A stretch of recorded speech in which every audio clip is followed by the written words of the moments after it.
Okay, I'm not sure what happened there, but the video stopped. So I'm just going to start this over. I apologize. I haven't filmed anything since the Black Forest Star Party. I have not uploaded a video. Disappointing Star Party. One, because of the weather, wasn't real cooperative, but two, because it just wasn't run very good. The Black Forest Star Party in Cherry Springs. I won't get into details, but I just don't think it was run as well as the Harrisburg Astronomy Association in Pennsylvania. They run the earlier one in Cherry Springs. Seems to be a lot more organized and a lot friendlier of an atmosphere, let's put it that way. But anyway, thanks to my friend who keeps buying things and then selling them to me. Don, you know who you are if you're watching this. I ordered a Edge 8 in April, waited till September when they said they had no idea when they would be available, and canceled it. And I kind of gave up on it. And he got an Edge 8 and decided to go more wide field. And I've got wide field covered. I need narrow field. So I ended up buying his Edge 8 off of him. I'm in the process of focusing it. It actually worked pretty well. If you can see that tower off there in the distance on the other side of the pond, above those trees, towards the left side of the shutter opening there. That's what I'm focusing on. And this is what it looks like in the Edge 8. I've got maybe 3 or 4 of the frames in that whole tower. Focus pretty easy, not too bad.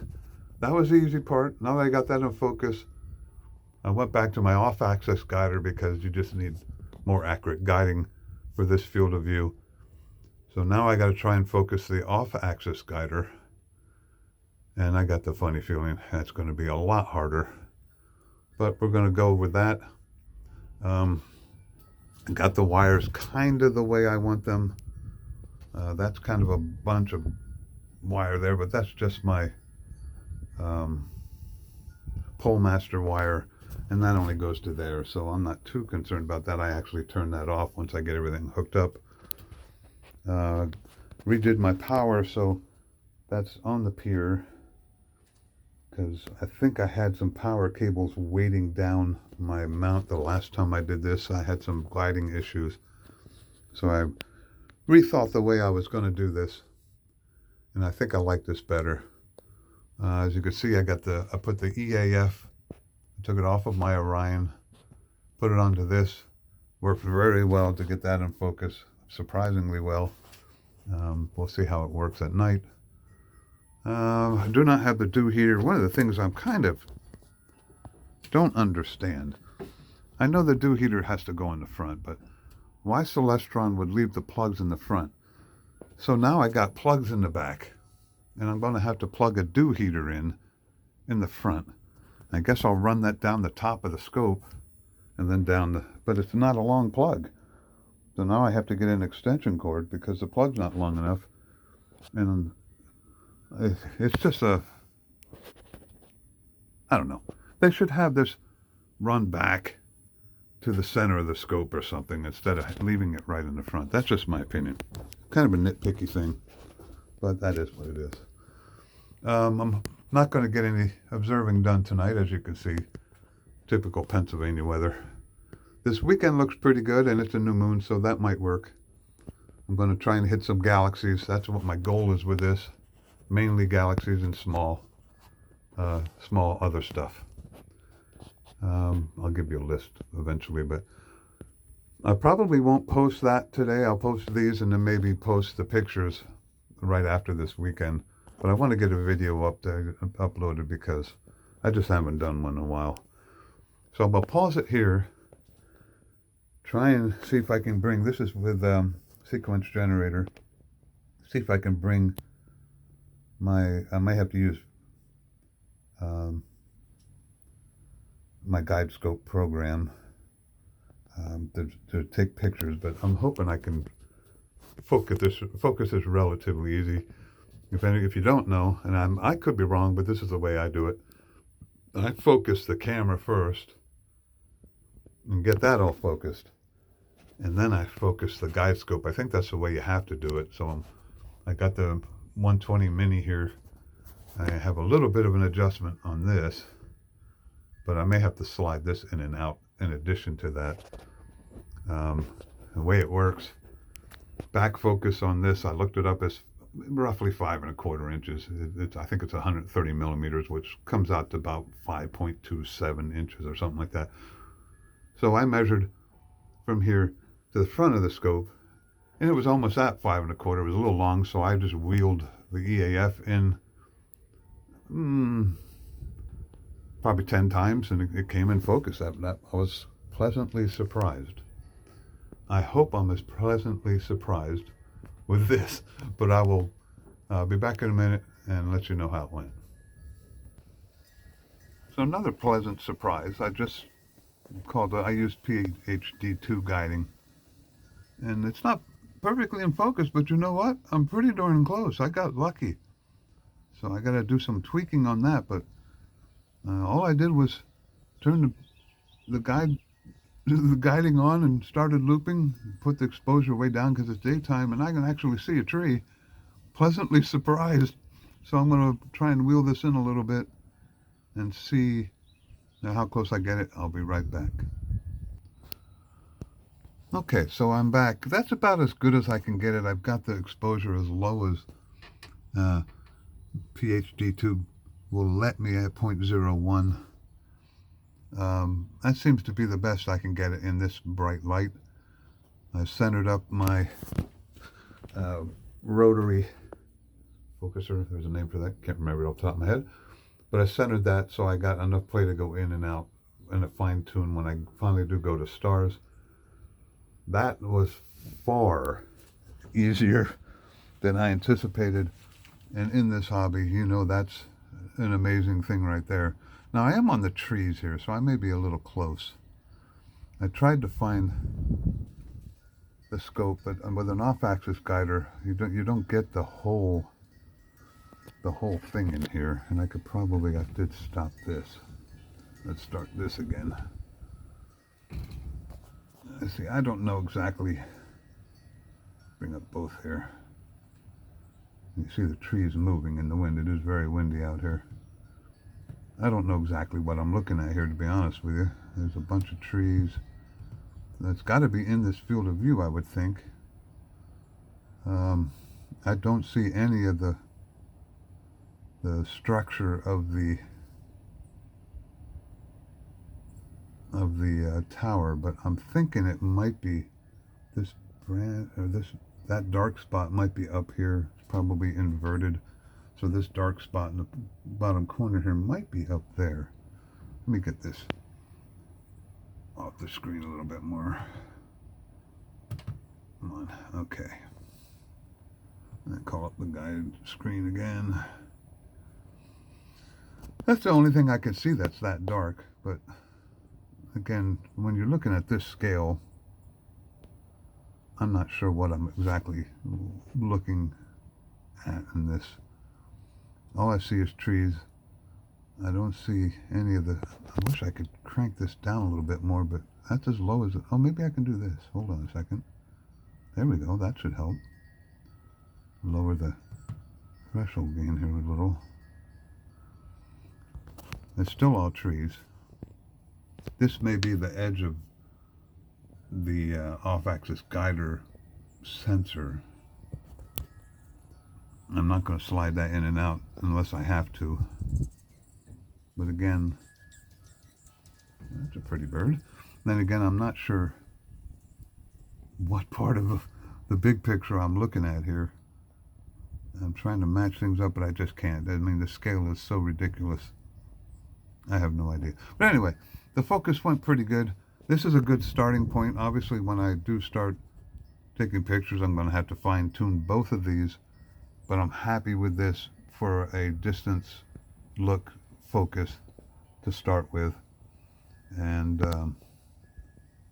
I may play with it a little bit more, because you're never happy. At least I'm not. But I just cannot see any of the superstructure in there. I'd love to get a little bit of that in there. So I may play with it a little bit more. If I get it better, I'll come back on. I got the funny feeling this branch, maybe this branch, kind of looks similar. Reversed. I don't know for sure though. Anyway, I'll see if I can get it better and then I'll come back.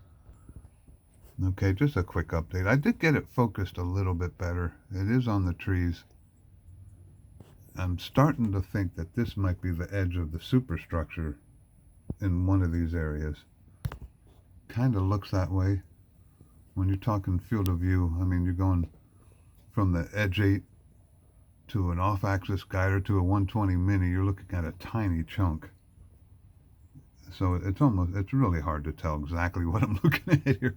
But I got the funny feeling that this part here might be an edge of the superstructure because everything around it is moving. That is not. I don't know. But I'm happy with that. That's a good starting point. That's the best I can get it with the light and the settings that I have to work with. So that'll be it for this. I will put at the end of this a little bit of a video of what was at the Black Forest Star Party. I do apologize about not having a video uploaded for a while. I got back from the Star Party, was kind of grumpy because it was very disappointing. Then I got COVID, 103.5 degree fever. That was fun.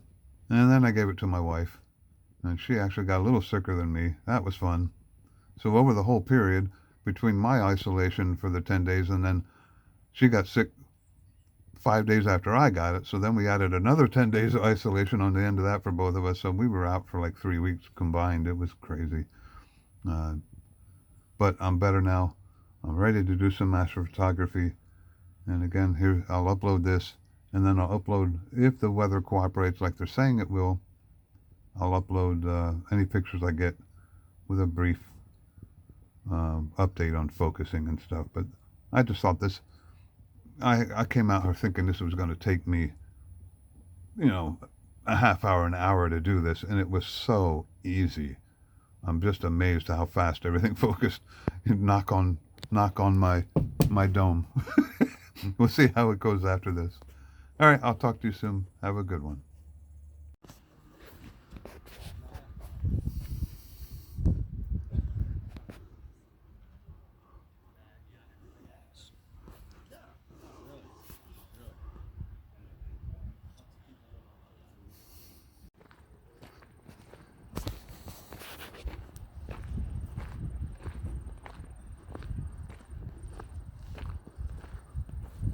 Alright, I'm just going to take some video here. This is the Black Forest Star Party. The weather hasn't been very good. I mean, it's just clear now, but I've been here for a week. I've had one good night, unfortunately. And it kind of dampened the number of people that came. It's a little cool up here in Cherry Springs.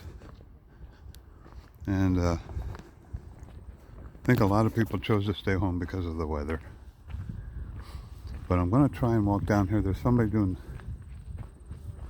a solar observing. See if I can get it. They'll let me do some video of it. I'll let you look at the scopes as I walk. It is pretty crowded.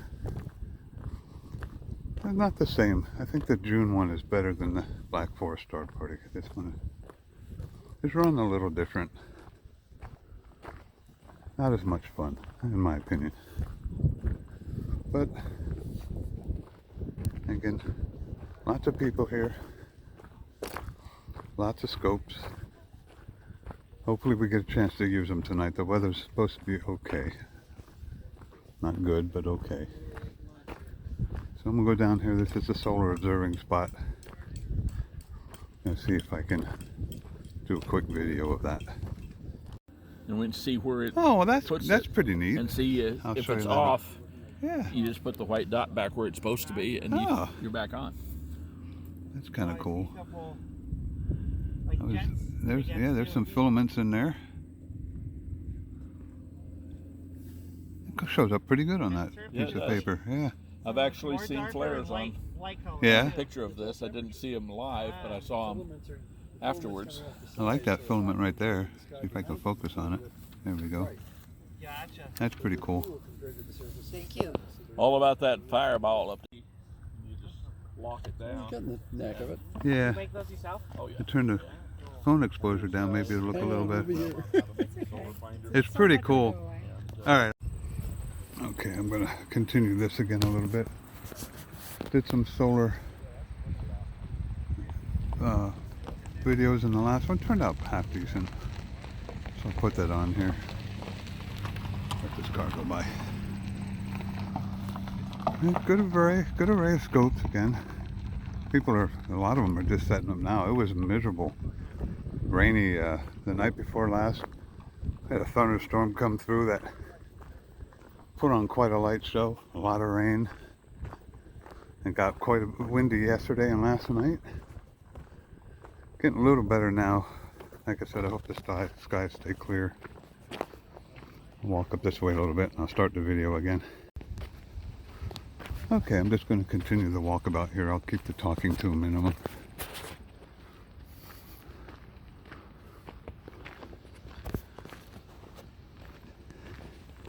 Like I said, not as many scopes as June, that's for sure.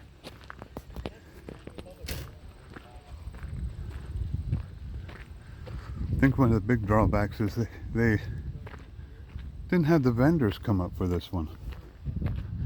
And that's a lot of what the Star Show is, the Star Parties. Look at the vendors, look what they got. There's no vendor tent in this one. And I think they had limited interest from the vendors. And then they canceled the tent. And then the rest of the vendors canceled. So where are they going to set up? Out in the wind and the rain? A lot of people weren't happy about that. But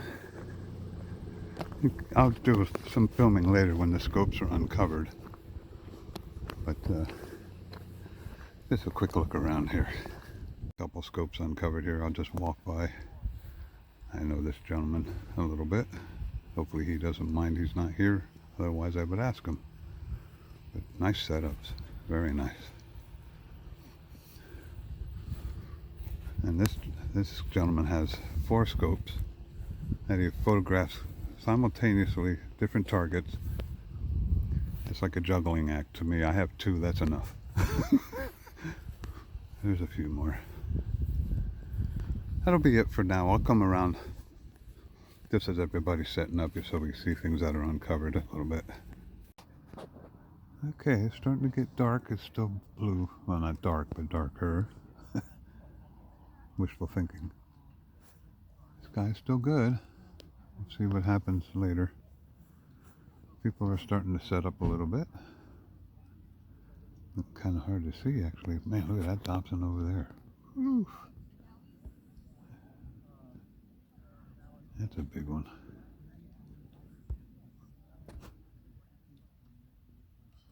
Alrighty. Alright, so we'll do a little walk around here so you can look at some of the scopes now that they're starting to uncover them a little.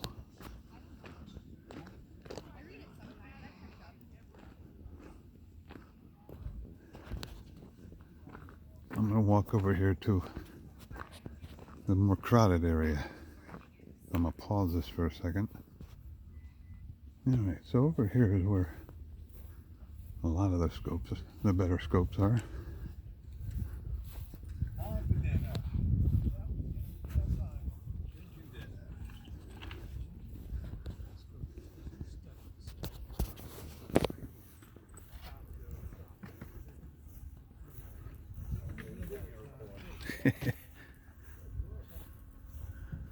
I'm just taking a picture of some of the nicer scopes up here.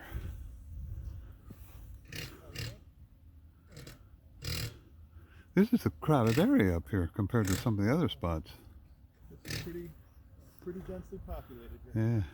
Yeah.